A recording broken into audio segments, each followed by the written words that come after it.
یہ ایک حدیث ہے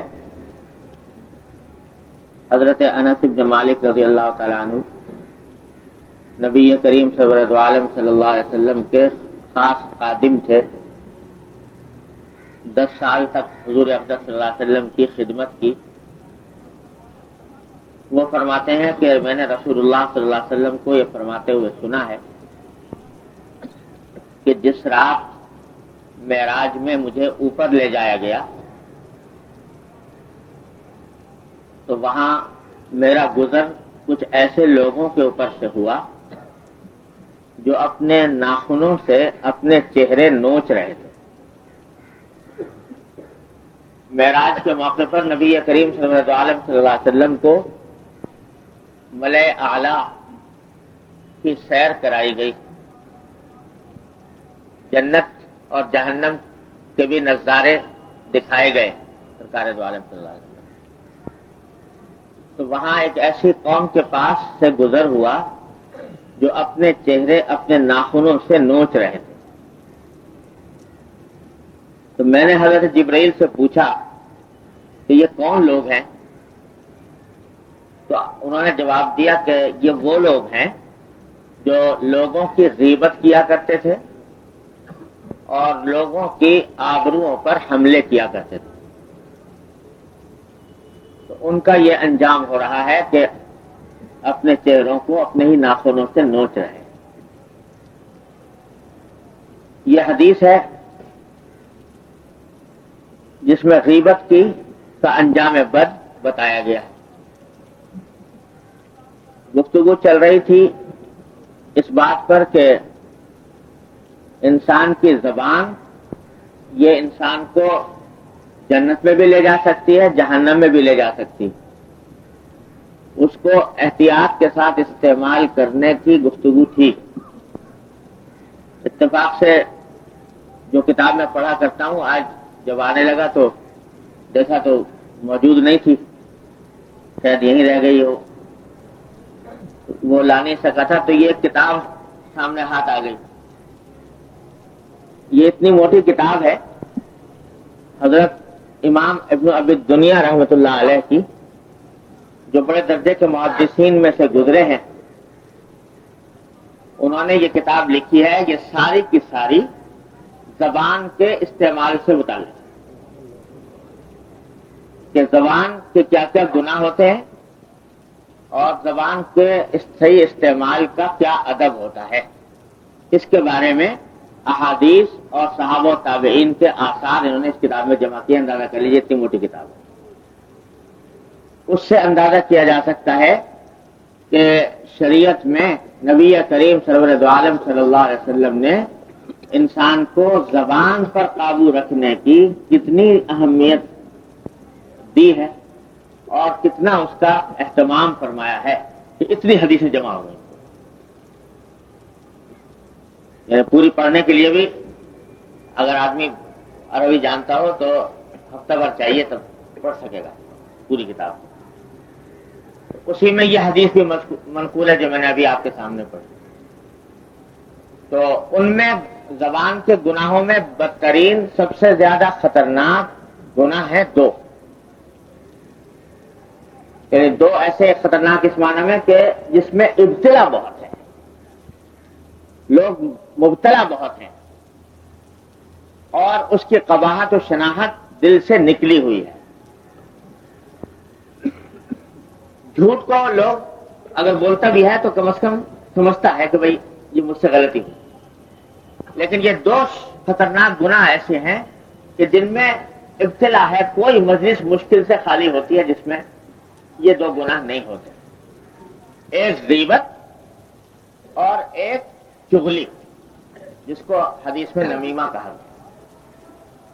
تو اس کا بیان پچھلی مرتبہ بھی میں نے تھوڑا سا عرض کیا تھا. لیکن کیونکہ حضور اقدس نبی کریم صلی اللہ علیہ وسلم نے اس گناہ کو مختلف طریقوں سے اپنے صحابہ کرام کے سامنے بیان فرمایا تو وہ ساری باتیں ذہن میں آنی چاہیے تاکہ کم از کم ایک مرتبہ اس کی شناخت اور قباحت دل میں بیٹھے. اللہ تعالیٰ اپنی رحمت سے ہمارے دلوں میں بٹھا دے اور اس شناخت قباحت سے بچنے کی توفیق عطا فرمائے. یہاں تو آپ نے دیکھا اس حدیث میں کہ آخرت میں انجام یہ ہے کہ اپنے چہرے نوچ رہے ہیں، اللہ بچائے۔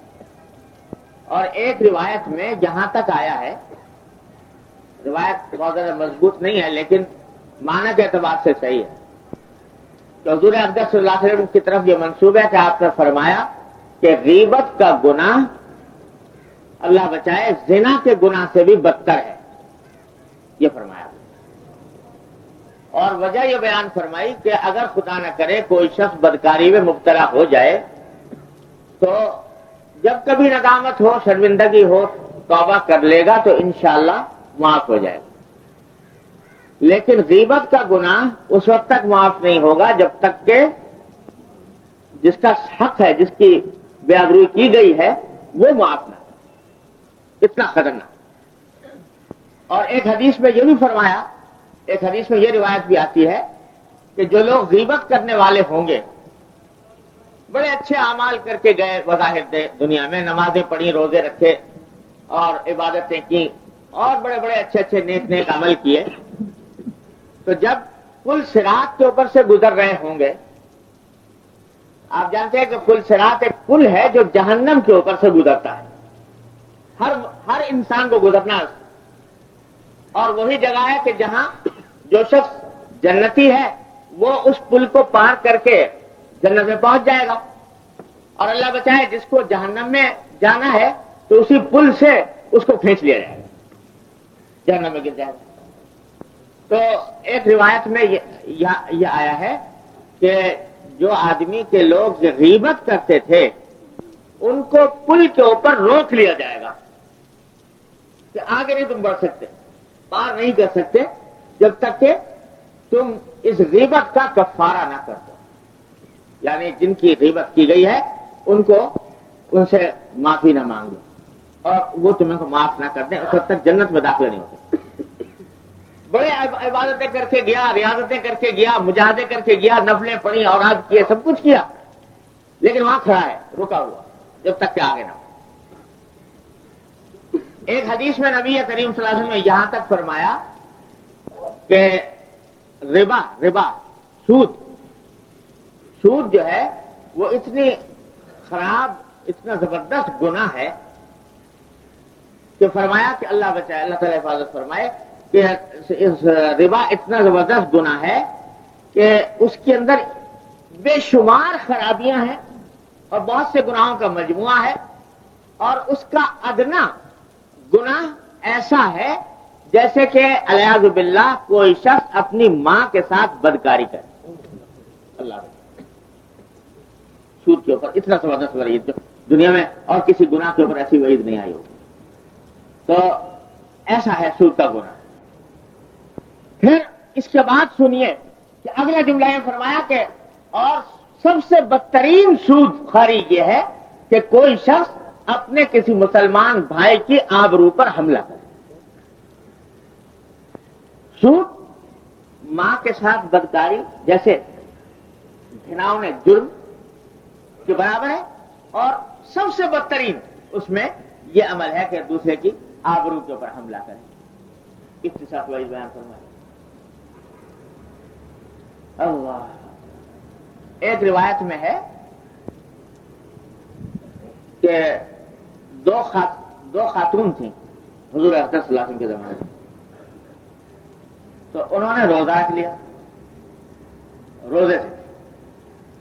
اب روزے کی حالت میں بیٹھ گئے دونوں مل کے، اور روزہ تو رکھا ہوا تھا ہی، وقت گزاری کا کوئی مشغلہ نہیں تھا، دونوں نے بیٹھ کے اپنا بات چیت شروع کر دی، اور بات چیت کے نتیجے میں وہ غیبت تک نوبت پہنچ گئی۔ کسی کا ذکر شروع ہوا، اس کی غیبت شروع ہو گئی۔ ہے وہ کچھ دیر تک یہ سلسلہ جاری رہا۔ تھوڑی دیر کے بعد حضور اکرم صلی اللہ علیہ وسلم تشریف فرما تھے تو ایک صاحب آئے اور انہوں نے آ کر ذکر کیا کہ یا رسول اللہ، یہ دو عورتیں تھیں، انہوں نے روزہ رکھا تھا اور اب ان کی حالت غیر ہو گئی ہے، پیاس سے ان کا جان لبوں پر آ رہی ہے، بری حالت ہے اور مرنے کے قریب۔ حضرت صلی اللہ علیہ وسلم کو کچھ بدرے وہی شاید علم ہو گیا ہوگا، آپ نے کہا ان کو میرے پاس لے آؤ۔ کسی طرح لایا گیا حضور اقدس صلی اللہ علیہ وسلم کی خدمت، تو دیکھا تو واقعتاً وہ پیاس سے بالکل لبے دم آئی ہوئی تھی. تو آپ نے فرمایا کہ ایک بڑا سا پیالہ لے کے آؤ. تو پیالہ لایا گیا. تو جب پیالہ سامنے رکھا گیا تو آپ نے ایک خاتون سے کہا کہ تم اس پیالے میں قے کرو. تو اس کا منہ نیچے کر کے اس نے قے کرنی شروع کی تو اندر سے پیپ اور خون خارج ہوا. پھر دوسری خاتون سے کہا کہ تم کرو. اس نے بھی قے کی تو اس سے بھی پیپ اور خون خارج ہوا، یہاں تک کہ پیالہ اس سے بھر گیا. تو آپ نے فرمایا کہ یہ خون اور پیپ وہ ہے جو تم نے اپنے بھائی بہنوں کا خون کھایا تھا اور ان کا گوشت کھایا تھا اس روزے کی حالت میں، کہ روزے کی حالت میں جائز کھانے سے تو اجتناب کر لیا اور جو حرام کام تھا دوسرے کے بھائی کا خون پینا یا گوشت کھانا وہ چھوڑا نہیں. اس کے نتیجے میں تمہارے جسم کے اندر یہ چیزیں بھر گئی تھی جس کے نتیجے میں اس حالت کو پہنچ گئے. تو فرمایا کہ آئندہ کبھی غیبت کا ارتکاب نہ کر. یہ اس خاص موقع پر گویا اللہ تبارک و تعالیٰ نے ایک صورت مثالی دکھا دی غیبت کی کہ غیبت کا یہ انجام. اللہ، ہم لوگوں کے تو اصل میں ہو گئے ذائقے خراب اور ذوق ہی خراب ہو گیا، حس مٹ گئی. گناہ کی شناعت اور قباحت اللہ بچائے دل سے جاتی رہی. جن لوگوں کو اللہ تبارک و تعالی حصے سلیم عطا فرماتے ہیں اور ذوق سلیم عطا فرماتے ہیں وہ ان کو اللہ تعالیٰ پھر مشاہدہ بھی کرا. ایک بزرگ تھے تابعین میں سے ہیں، ربعی ان کا نام ہے. وہ اپنا واقعہ بیان فرماتے ہیں کہ میں ایک مرتبہ ایک مجلس میں پہنچا تو دیکھا کہ لوگ بیٹھے باتیں کر رہے ہیں، میں بھی بیٹھ گیا. دیکھا باتیں کرتے کرتے تو دیکھا کہ وہ کسی کی غیبت شروع ہو گئی، کسی آدمی کی. تو مجھے برا لگا کہ بھائی دیکھو دوسرے کی غیبت کر رہے ہیں تو یہ غیبت کرنا جائز نہیں ہے. تو میں اٹھ کے وہاں سے چلا آیا، کیونکہ جب آدمی روک نہ سکے دوسرے کو غیبت کرنے سے تو کم سے کم کام یہ ہے کہ اٹھ کے چلا آیا، اس دوسرے کو میں شریک نہ ہو. چلا آیا. تھوڑی دیر کے بعد خیال آیا کہ اب یہ انہوں نے غیبت کا موضوع ختم ہو گیا ہوگا تو میں دوبارہ پہنچ گیا اس مجلس میں، جا کے بیٹھ گیا. تھوڑی دیر بات ٹھیک ہوتی رہی، اس کے بعد پھر غیبت شروع ہو گئی کسی کی. اب کہ جب شروع ہوئی تو میں نے کچھ ہمت کمزور پڑ گئی، اب کہ مجھ سے اٹھا نہ گیا. اور جو بات وہ کر رہے تھے وہی بات میں پہلے سنتا رہا اور پھر نہ صرف سنتا رہا، آگے چل کر کچھ ایک دو جملے میں نے بھی کہہ دیے اسی گفتگو میں غیبت کے کہہ دیے. جب اس مجلس سے اٹھ کے آیا گھر پہنچا تو رات کو سویا تو خواب میں دیکھا کہ ایک انتہائی سیاہ فام آدمی ہے اور وہ ایک بڑے سے تشت میں گوشت لے کے آیا میرے پاس. دیکھا تو وہ خنزیر کا گوشت. تو وہ کہہ رہا ہے مجھ سے کہ کھاؤ یہ خنزیر کا گوشت. میں نے کہا بھائی میں مسلمان آدمی ہوں، میں خنزیر کا گوشت کیسے کھاؤں؟ کہا کہ نہیں کھانا پڑے گا. اور اس نے پھر لے کر گوشت کے ٹکڑے اور زبردستی میرے منہ میں ٹھوسنے شروع کیے. اب میں منع کر رہا ہوں اور وہ ٹھوستا جا رہا ہے، میں منع کر رہا ہوں وہ ٹھوستا جا رہا ہے، یہاں تک کہ میرا جو مجھے مکلی آنے لگی، قے آنے لگی اور وہ ٹھوستا جا رہا ہے. اسی حالت میں جبکہ میں شدید اذیت کا شکار تھا کہ وہ ٹھوستا جا رہا تھا، مجھے قے آ رہی تھی، اسی حالت میں میری آنکھ کھل گئی. تو کہتے ہیں کہ جب آنکھ کھلی تو اس کے بعد کھانے بیٹھا کھانا تو وہ جو گوشت کا انتہائی خطرناک ذائقہ تھا خراب، وہ مجھے اپنے کھانے میں محسوس ہوا. اور فرماتے ہیں کہ 30 دن تک جو کوئی کھانا کھاتا تھا ہر کھانے میں اس خنزیر کے گوشت کی بدترین ذائقہ میرے کھانے میں شامل ہو جاتا. تو اللہ تبارک و تعالیٰ نے مجھے اس کی طرف متنبع فرمایا کہ ایک ذرا سی دیر بیٹھ کر جو میں نے بات کر لی تھی غیبت کی، اس کا ذائقہ برا ذائقہ میں 30 دن تک محسوس کرتا رہا۔ اللہ تعالیٰ حفاظت فرمائے، بڑی خطرناک بات۔ ہماری تو اصل میں حصے، اللہ بچائے، اس ماحول کے خرابی سے حصے خراب ہو گئے، اس واسطے پتہ نہیں چلتا گناہ کا۔ شاید پہلے بھی سنا تھا میں نے کہ مولانا محمد یعقوب صاحب دھنوتوی قدس اللہ سرہ فرماتے تھے، جو ہمارے حضرت حکیم الامت کے بڑے خاص اساتذہ میں سے تھے، وہ فرماتے تھے کہ ایک مرتبہ کسی جگہ گوشت، کسی جگہ کھانا کھا لیا تھا، اور وہ کھانا جو تھا وہ کچھ مشتبہ سا تھا، حلال حرام ہونے کا کچھ شبہ تھا، تو ایک دو نوالے اس کے کھا لیے تھے۔ تو وہ کیا کھائے؟ تو فرماتے تھے کہ مہینوں تک اس کی ظلمت قلب میں محسوس ہوتی رہی۔ کیا کہ بار بار برے برے خیالات آتے تھے، گناہ کرنے کے دائیں پیدا ہوتے تھے، گناہ کی طرف رغبت ہوتی تھی، یہ ظلمت پیدا ہوتی۔ تو گناہ کا ایک اثر یہ بھی ہے کہ انسان کے قلب میں ظلمت پیدا کرتا ہے، اور ظلمت کے نتیجے میں دوسرے گناہ کرنے کی ترغیب ہوتی ہے، اس کی طرف آدمی بڑھنے لگتا ہے، اس کا شوق پیدا ہو جاتا ہے۔ اللہ بچائے۔ تو ہم لوگوں کے اللہ تعالیٰ حص درست فرما دے، تو یہ گناہ سارے کے سارے یہ ایسے ہیں کہ بڑی ظلمت کی چیز ہے۔ تو بھائی اتنی خطرناک چیز ہے جس کو اللہ تعالیٰ حصے سلیم عطا فرمائے تو اس کو محسوس ہوتا ہے کہ یہ میں کیا کر رہا ہوں۔ تو غیبت کا گناہ بڑا عظیم گناہ ہے، اللہ تعالیٰ اس سے اپنی رحمت سے ہمیں محفوظ فرمائے۔ کوئی مجلس مشکل سے خالی جاتی ہے جس میں کہیں نہ کہیں یہ کام نہ ہو جاتا۔ البتہ ایک بات ذرا سمجھ لیجئے کہ تعریف تو میں نے بتا دی تھی غیبت کی، کہ غیبت وہ کام کسی کا بھی پیٹھ پیچھے ذکر کرنا اس طرح کہ جس سے اگر وہ سنے کہ میرا یہ ذکر اس طرح کیا گیا تھا تو اس کو ناگوار ہو، چاہے بات صحیح کی جا رہی ہے لیکن اس کو ناگوار، یہ ہے غیبت۔ لیکن چند مواقع اس سے مستثنا ہو کہ اس میں غیبت کی اجازت ہے۔